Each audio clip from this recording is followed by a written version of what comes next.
Hi guys, welcome back to Ramesh Telugu vlogs. ఈరోజు వచ్చేసి చెప్పే న్యూస్ ఎస్పెషలీ విజిట్ మీద ఎవరైతే ఇండియా నుంచి కువైట్కి వచ్చిన వాళ్ళకి అండ్ కువైట్ నుంచి ఎవరైతే వెకేషన్కి ఇండియాకి వెళ్ళారో వాళ్ళకి ఎస్పెషలీ బాగా ఉపయోగపడుతుంది. ఆల్రెడీ చాలామంది తెలిసే ఉంటుంది. సో ఎవరైతే విజిట్ వీసా మీద కువైట్కి వచ్చారో, అంటే all kind of any kind of visit visa అనమాట. సో వాళ్ళకు ఫిబ్రవరి 28 తర్వాత ఎవరైతే ఇక్కడ స్ట్రక్ అయిపోయారో, సో ఫ్లైట్స్ బంద్ అయ్యాయి కదా ఫిబ్రవరి 28 తర్వాత, because between Iran and Israel యుద్ధ కారణంగా బంద్ అయినాయి కాబట్టి, ఎవరైతే 28 తర్వాత ఇక్కడ చిక్కుకుపోయారో వాళ్ళకు వచ్చేసి 1 మంత్ ఇంకా టైం ఆటోమేటిక్గా ఎక్స్టెన్షన్ అయితే అవుతుంది. ఆటోమేటిక్గా వచ్చేసి ఎలక్ట్రానిక్ సిస్టంలో ఆటోమేటిక్గా ఎక్స్టెన్షన్ అవుతుంది. వాళ్ళు ఎటువంటి వర్రీ కావాల్సిన అవసరం లేదు, ఆందోళనకు గురి కావాల్సిన అవసరం లేదు. సో వాళ్ళకు 1 మంత్ టైం అయితే ఇచ్చారు. అంత లోపల ఫ్లైట్స్ ఓపెన్ అయితే ఆటోమేటిక్గా టికెట్ తీసుకొని వెళ్ళిపోవచ్చు అనమాట. అదే సో అలాగే ఎవరైతే కువైట్లో పనిచేస్తూ వెకేషన్ మీద ఇండియాకి వెళ్ళి ఉంటారు కదా, సో వాళ్ళకైతే ఫిబ్రవరి 28 తర్వాత ఫ్లైట్లు బంద్ అయ్యాయి కాబట్టి వాళ్ళు కూడా వరీ కావాల్సిన అవసరం లేదు. వాళ్ళకైతే 3 మంత్స్ అయితే పర్మిషన్ ఎక్స్టెన్షన్ అవుతుంది ఆటోమేటిక్గా ఎలక్ట్రానిక్ సిస్టంలో.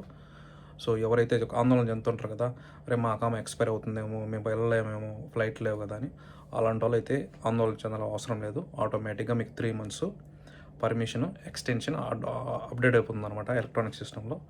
సో ఫ్లైట్లు బాగుండి పరిస్థితి మెరుగైతే ఫ్లైట్లు ఓపెన్ అయితే వితిన్ 3 మంత్స్లో మీరు టికెట్ తీసుకొని వచ్చేయచ్చు అనమాట. సో ఇక్కడ ఉన్న వాళ్ళకి విజిట్ మీద ఉన్న వాళ్ళకి ఎలాంటి కైండ్ ఆఫ్ విజిట్ మీద వచ్చిన వాళ్ళకి, కోవిడ్లో వచ్చిన వాళ్ళకైతే 1 month. So out side Kuwait, ఎందుకంటే ఇక్కడ పనిచేస్తూ అవుట్ సైడ్ మన ఇండియాలో స్ట్రక్ అయిపోయిన వాళ్ళకి, ఎవరైతే కోవిడ్కి రాలేకపోతున్నారో అలాంటి వాళ్ళకి 3 మంత్స్ పర్మిషన్ అయితే ఎక్స్టెన్షన్ ఆటోమేటిక్గా ఎలక్ట్రానిక్ సిస్టంలో అప్డేట్ అవుతుంది అనమాట. సో పరిస్థితులు మెరుగై ఫ్లైట్స్ ఓపెన్ అయితే ఇదే టైంలో రావాలి. సో పరిస్థితులు మెరుగు కాకపోతే సో అప్పుడు పరిస్థితిని బట్టి ఇంకా ఎక్స్టెన్షన్ పొడిగించవచ్చు అనమాట. సో ప్రస్తుతానికైతే అవుట్ సైడ్ ఇండియాలో ఉండే వాళ్ళకైతే 3 మంత్స్, విజిట్ వీసా మీద కువైట్కి వచ్చిన వాళ్ళకైతే 1 మంత్ ఆటోమేటిక్గా ఎక్స్టెన్షన్ అవుతుందన్నమాట. ఇది కువైట్ గవర్నమెంట్ తెలపడం జరిగింది. సో ఇది బ్రేకింగ్ న్యూస్. సో నా ఛానల్ నచ్చితే అండ్ నా న్యూస్ అప్డేట్ నచ్చితే just subscribe, like, comment, share. Okay, ఇలాంటి ఏమన్నా బ్రేకింగ్ న్యూస్ వచ్చినప్పుడు ఖచ్చితంగా అప్డేట్ చేస్తుంటాను. Thank you guys, bye all.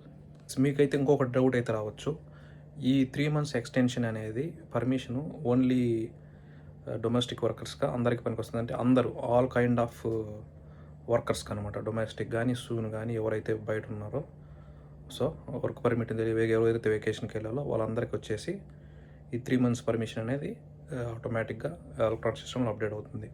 Bye all.